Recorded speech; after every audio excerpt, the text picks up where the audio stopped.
you if we can. I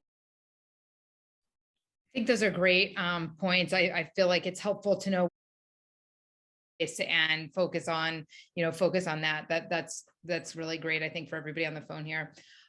Jim, I want to turn it over to you. I see you've got a great question in the chat. Why don't you, if we can unmute you, and if not, I will read it. Well, I'll go ahead and read it in the interest of time, and this will probably be our last question. So Jim says, oh, are you there? Yeah, I'm here. Go ahead. Go ahead with the question. Thank you. I was just wondering, learning is an interesting way to go about things. And I'm wondering if we can learn things from our past successes. And I'm thinking around the 80s and the 90s and a bit after 2000 before the recession. Any thoughts going forward on how we bring those kind of opportunities back into being in terms of the tech sector? And more importantly, how that reflects on the work from home and learn from home process. Yeah, Sophie, it's a great question. I actually think that there's even some more recent learnings. When we looked at the Paycheck Protection Program last year in Philadelphia, the first round obviously did not serve Black and brown businesses. Because they did not have the kind of banking relationships that are absolutely necessary to navigate what was a complicated, chaotic period. By the last round, what was built in Philadelphia, which is a very rich set of practitioners, not just CDFIs, but entrepreneurial support organizations led by the Enterprise Center in West Philly, conventional banks, fintech firms, all of it, was a network that was able to basically bring Black and brown businesses into the fold, help them navigate access to PPP, route them to lenders who could help them access the funding. And the entire state of Pennsylvania went from like 13th in PPP to 6th, in part because of just like this surge of activity in Philadelphia. And so this network effect, this ecosystem, the last mile, so that you can connect into socially and economically disadvantaged individuals or very small firms, is going to be fundamental.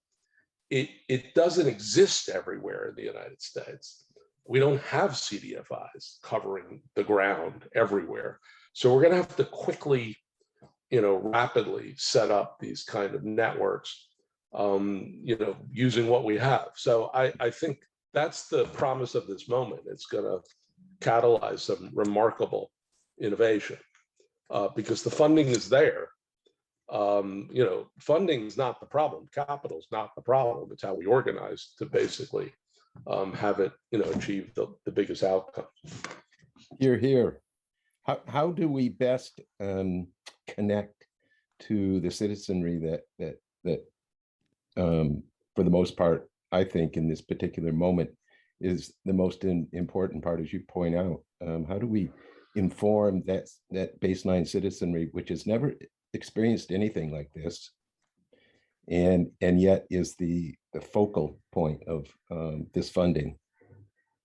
Well, I think we're going to have to go to where they are. I mean, I do think in the health sector, what's remarkable about the last year, whether it was around testing or whether it was around vaccinations or whether it was around general health disparities, hospitals, care providers got out of their fortresses and went into communities. I mean, Detroit, the Phoenix Project has had this, mobile sort of labs moving around the city. Go to where the people are, go to where the entrepreneurs are. And I think that's really the promise of this moment. And I do think it's going to require a different kind of mindset, of a lot of our service programs where folks sit back and wait for the demand. We're going to have to go find the demand. Yep, the citizens are the experts now. Yeah, and we have to find a ways to raise their voice. Yeah. All right. Last question. I know we lose everybody, and I'm sure a lot of people have 3 o'clocks. I have a great big